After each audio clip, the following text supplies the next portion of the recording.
Rock on Rockies fans, welcome into today's Locked On Rockies podcast. I'm supposed to do my cold open here, so I'll do that now. Today on Locked On Rockies, are we ready to throw in the towel? You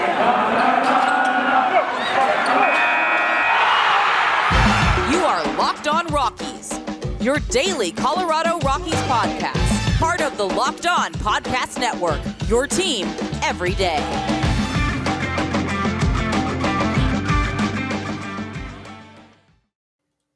Rock on Rockies fans, welcome into the Locked On Rockies podcast for today, the 6th day of June in the year 2022.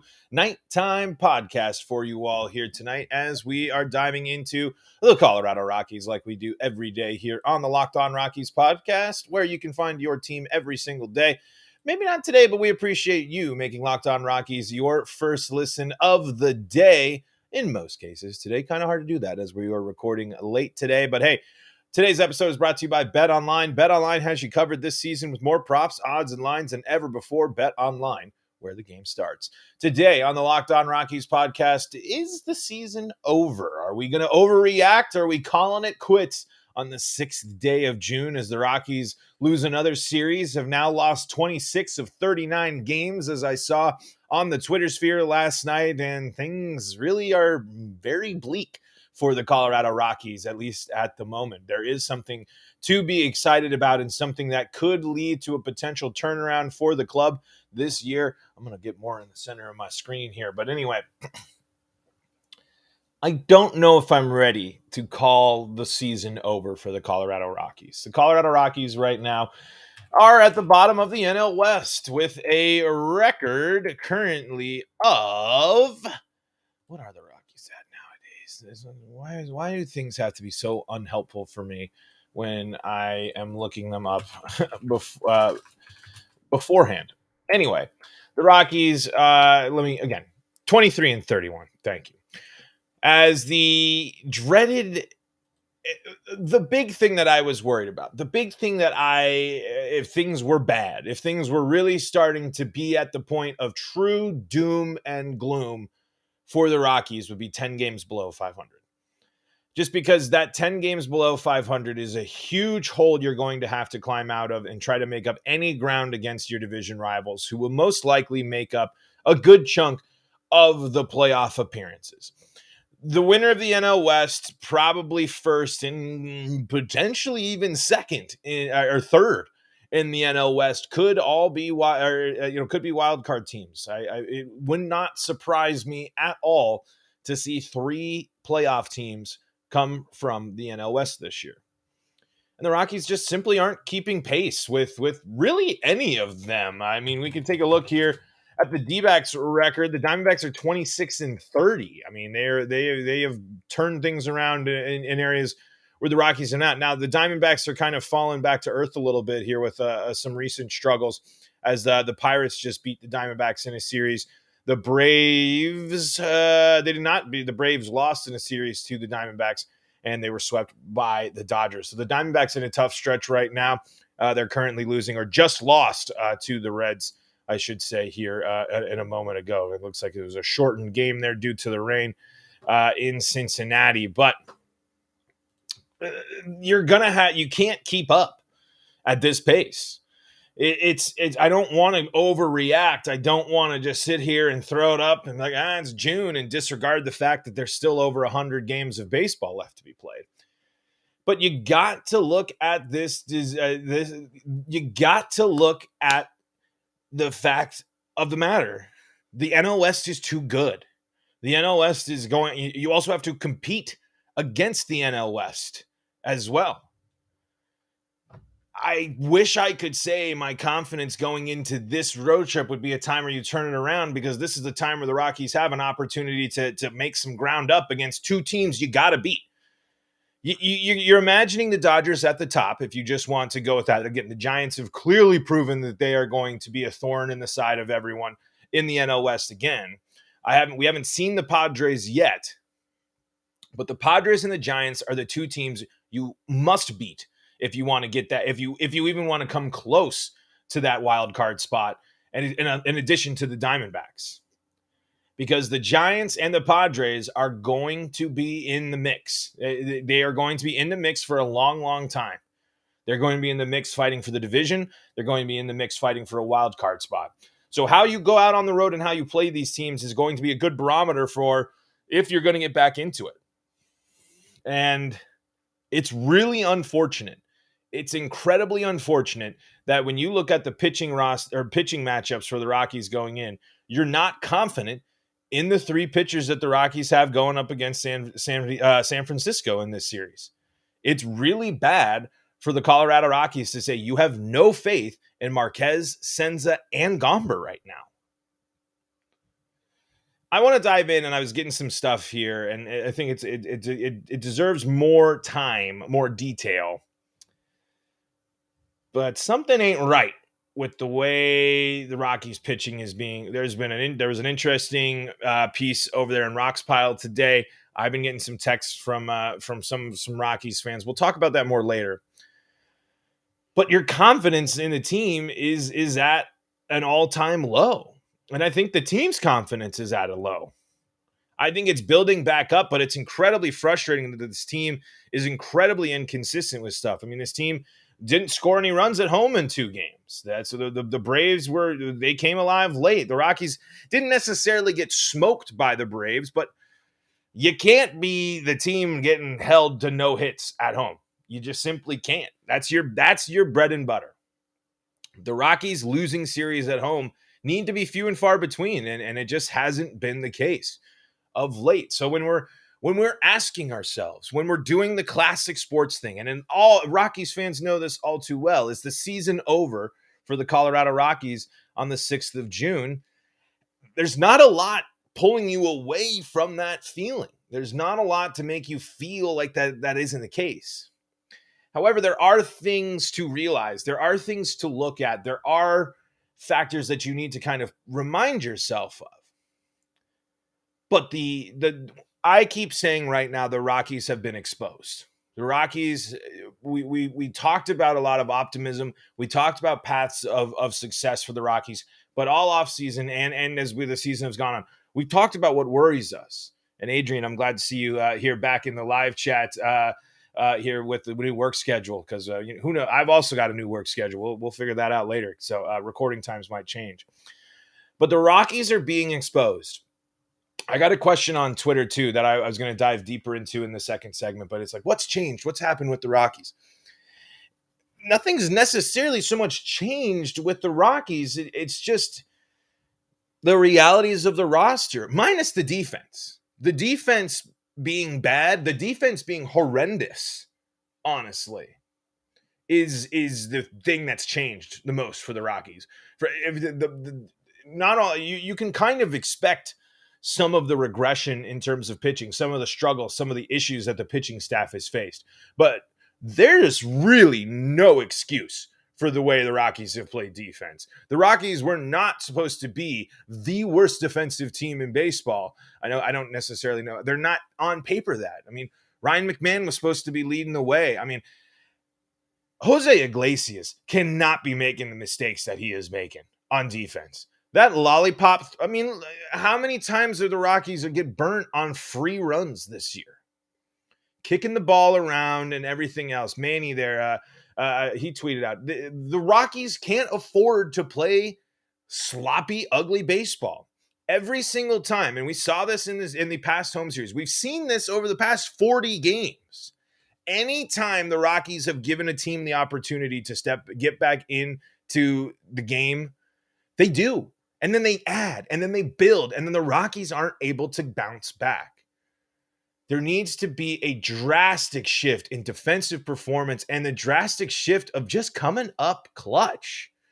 The Rockies are just kind of, like I said, they're exposed when it comes to their lack of depth, their lack of clutch run scoring hits, their lack of starting rotation depth, their lack of depth in the bullpen. All of that is being exposed. That's what's not working for the Rockies. There are things that are working for the Rockies. And let's talk about some of those things that are working for the Rockies. But before I do that, I got to tell you about something you can take to make your body work and get in the right mindset, just like the Rockies need to, and it is Athletic Greens. Athletic Greens is one scoop of delicious AG1. And when you do take it, it's just one scoop into a jar of water. You've seen me drink it here on the show before. You're getting 75 high-quality vitamins, minerals, whole food source, superfoods, probiotics, and adaptogens to help you start your day right. This special blend of ingredients supports your gut health, your nervous system, your immune system, your energy, recovery, focus, and aging, all the things. It's lifestyle friendly, so if you eat keto, paleo, vegan, dairy-free, or gluten-free, you're all good there. Contains less than 1 gram of sugar. There's no GMOs, no nasty chemicals or artificial anything, while still tasting good. AG1 is a small micro habit with big benefits. It's one thing you can do every single day to take care of yourself. Your subscription comes with a year's supply of vitamin D, which is so important to add in the winter months when we don't get as much sunlight. Right now, it's time to reclaim your health and arm your immune system with convenient daily nutrition. It's just one scoop in a cup of water every day. That's it. No need for a million pills and supplements to look out for your health. To make it easy, Athletic Greens is going to give you a free 1-year supply of immune-supporting vitamin D and 5 free travel packs with your first purchase. All you have to do is visit athleticgreens.com/MLB Network. Again, that is athleticgreens.com/MLB Network to take ownership over your health and pick up the ultimate daily nutrition. Adrian in the live chat says, I'm really hoping Tovar can get the call soon because Iglesias scares me. It's gotten to the point where I hold my breath on routine plays. You're not alone there, Adrian. Tovar is going to be a really interesting factor for the Rockies. And one thing, if this season continues on a tough slope, he needs to be called up. He needs to be getting major league reps. He needs time at the major league level because do you really, with Jose Iglesias, you only have him for the year. How long do you want to commit? How long do you want to not let your arguably one of your most exciting prospects not come up and fill a need that the Rockies could take?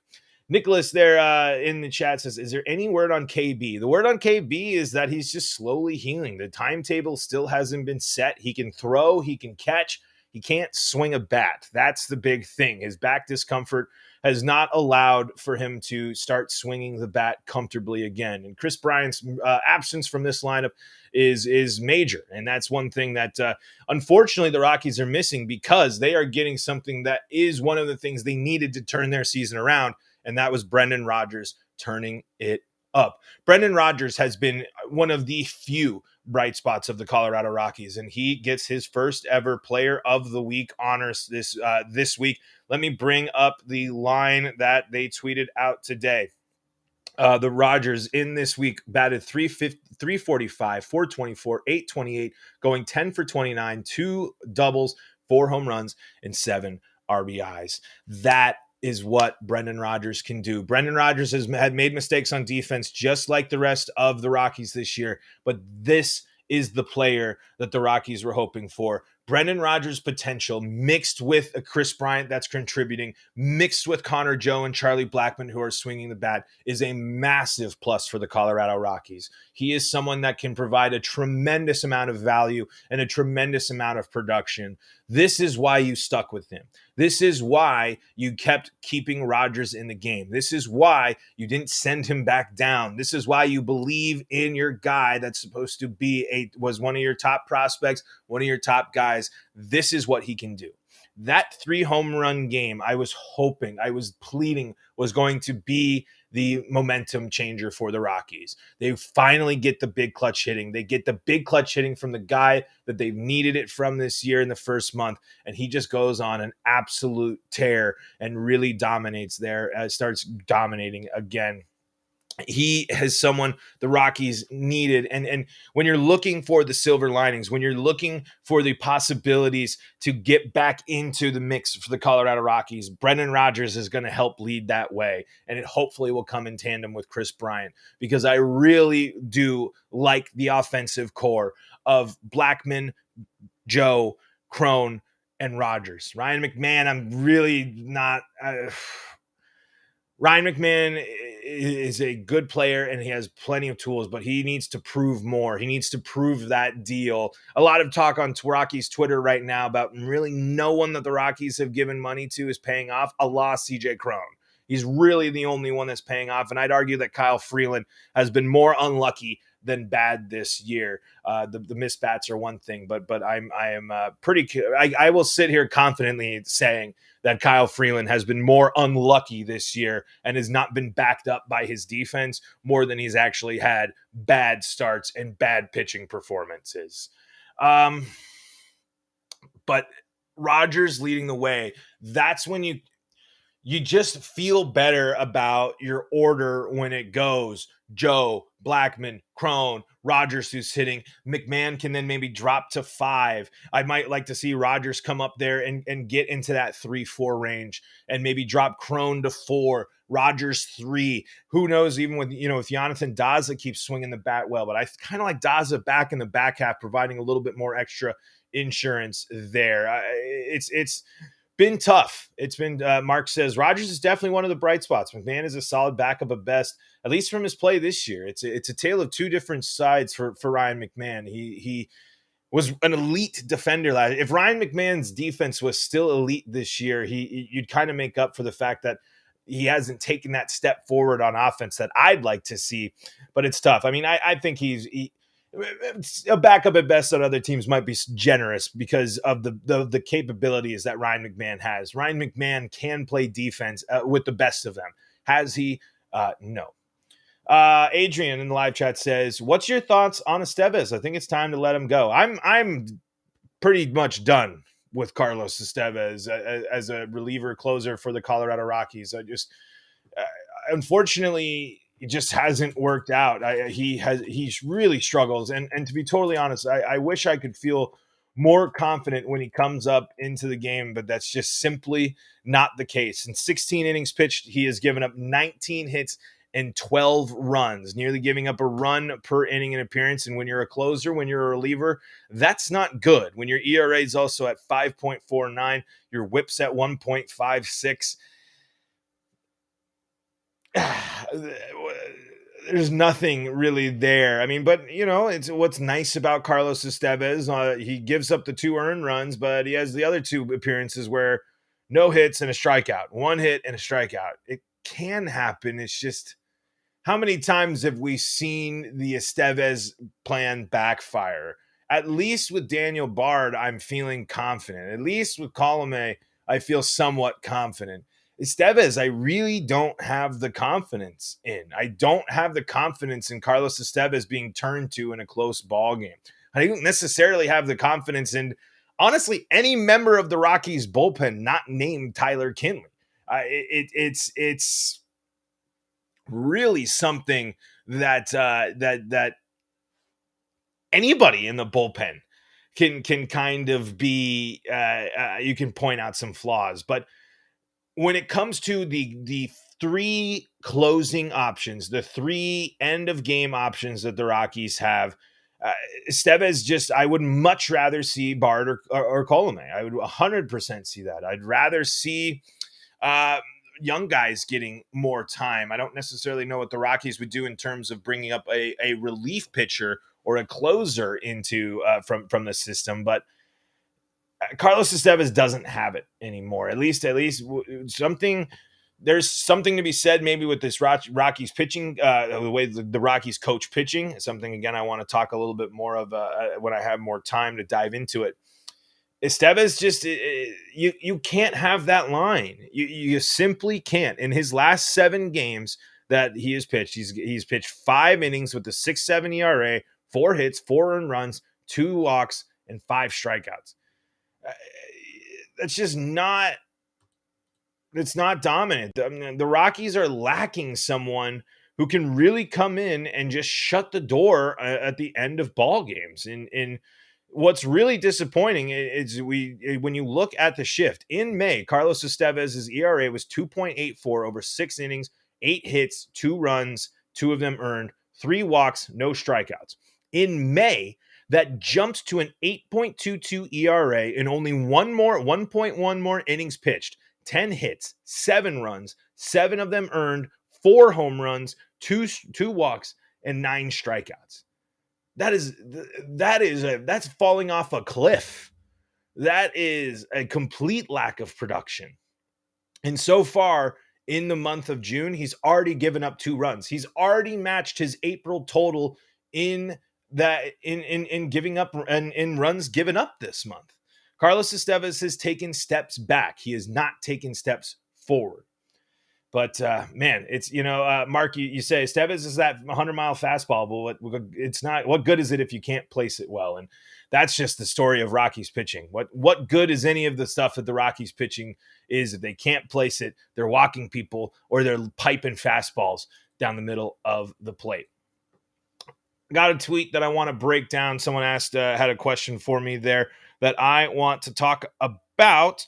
Before we do, I got to tell you about our friends at BetOnline. BetOnline is the number one spot for all your betting stats and sports info. Find all the latest sports developments, news, odds, all sorts of stuff. And that includes basketball, NBA Finals. You want to get on the action? Bam, BetOnline. NHL Hockey Conference Finals. We're wrapping things up here as soon as we finish up our third segment. So all of us Rockies fans can go hop over and support our abs. If you want to get in on the betting there, BetOnline, place to be. If you want to bet on the Rockies, BetOnline, the place to be. BetOnline is your continued source for all your sporting wagering information, including live betting, esports, and more. Head to the website today or use your mobile device to learn more about the trends and actions. BetOnline, where the game starts. All right, folks. Wanted to dive into this tweet. Tyson on live chat at Ty Top 30 says, so here's my question. I've watched nearly every game and just can't figure it out. What changed? Why did the pitching just stop? The bullpen went from one of the best to deadbeats. Starting pitching has been bottom of the barrel all year. Is that just the Coors curse? It's not just the Coors curse. You can't buy into the Rockies bullpen at the beginning of the year. The Rockies bullpen got to skate from a hot start, but that was something you should have been looking at as the Rockies bullpen overperforming and exceeding expectations. Asking yourself, is it truly sustainable that this rotation, this bullpen is going to dominate when it doesn't have a solid lefty, when it's got players that go in there and get shelled, when it's got players that are giving up runs? Really simply what happened was the Rockies regressed to the mean. And really what's happened in terms of pitching is the Rockies can't miss bats. The Rockies are giving up a ton of hits and are being punished at home, especially when they're not missing pitches. The Rockies pitch to contact philosophy is failing them right now because Rockies pitchers are unable to locate pitches in areas to get the weak contact, to get the fly ball outs. They still got the double plays they have that crazy double play lead, but on top of pitchers not being able to get the weak contact, not missing the spots like they need to, the defense, the defense being horrible is playing a bigger role in this season than we think. We've talked about it a lot, but those free opportunities are huge reasons why the Rockies have lost games late, and it's a huge reason why the bullpen has struggled as well. And then when it comes to starting pitching, it's a story of inconsistencies there. When the offense performs, the pitching doesn't back it up. When the pitching is dominant, the offense doesn't back up. Chad Kuhl went out and threw another great start to no offensive support whatsoever at home. You have to be better than that. What happened was the Rockies regressed back. Their hot start cooled off. And unfortunately, it's been amplified, and sloppy bad baseball has plagued the Rockies. Really weird when you lead the league in double plays turn, but you have the lowest fielding percentage in baseball. Those two don't really add up. The bad defense is killing the Rockies right now. I really think that's one of the biggest things that is issues facing the Rockies. The other thing that changed as well, Chris Bryant has not played baseball since April. I know he played one game in Pittsburgh. Chris Bryant not being in the lineup is playing a bigger factor. I don't know the MLB record for consecutive games with an error mark, but it certainly does feel that way. So to put a bow on everything, to wrap things up, is the season over for the Rockies? No, it's not.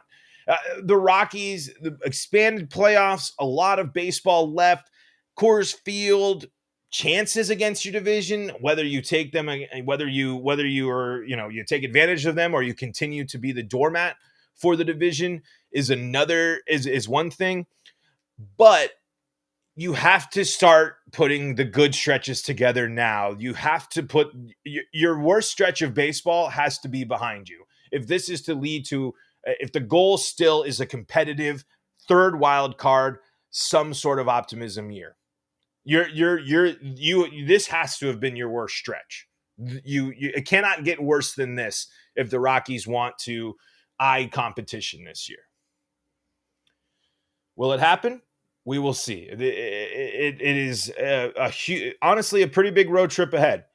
It's a pretty big turnaround for the Colorado Rockies if they go on the road and they take series from San Francisco and San Diego away from Coors Field. That's the type of stuff you need to do to get yourself back into a competitive position. That's the path the Rockies have to walk. There's no way around it. And Adrian, you're right. Hopefully the Rockies can dominate the Padres this year, but this is a Padres team that's pissed off. It's a Padres team that's sick of being disregarded like I've done, and I did at the beginning of the year. And it's a Padres team with a lot of people that are performing right now. You can't say the same for the Rockies.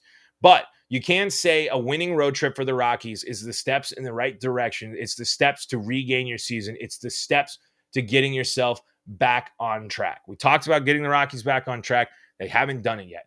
But the story remains the same. How are you going to get back there? How do you make it feel like your season's not over on June 6th? You got to do that. You have to do that. And Mark, got to set the bar pretty low sometimes when it comes to the Rockies, especially with the way they've performed in some aspects this year. But folks, it sounds like the Avalanche are back on the ice. We're going to wrap things up for the Locked On Rockies podcast. I want to go catch this third period. Hopefully a nice comeback win for the Avs, but we'll be breaking things down here all week long on the Locked On Rockies podcast. So make sure that you hit subscribe, check in, and thanks. We've got some new names in the live chat here. So the night shift crew here checking back in with us here on Locked On Rockies. Thank you all so much for tuning in and joining us. Hey, you can go. We got a listener survey up right now that you can go to lockedonpodcast.com/survey if you want to check that out. But now that you made Locked On Rockies your first listener today, why don't you go check out Locked On MLB and get all you need to know about the world of Major League Baseball, both past and present, with the Walking Baseball Encyclopedia Sully. And hey, Locked On Broncos, Locked On Avalanche, Locked On Nuggets, all free and streaming on your favorite streaming service. Adrian, Mark, Nicholas, thank you all so much for joining us live here. If you subscribe to Locked On Rockies on YouTube, you'll know when we're live, and you can pop in and get your questions read and answered live here on air. Folks, until next time, I'm Paul Holden saying so long from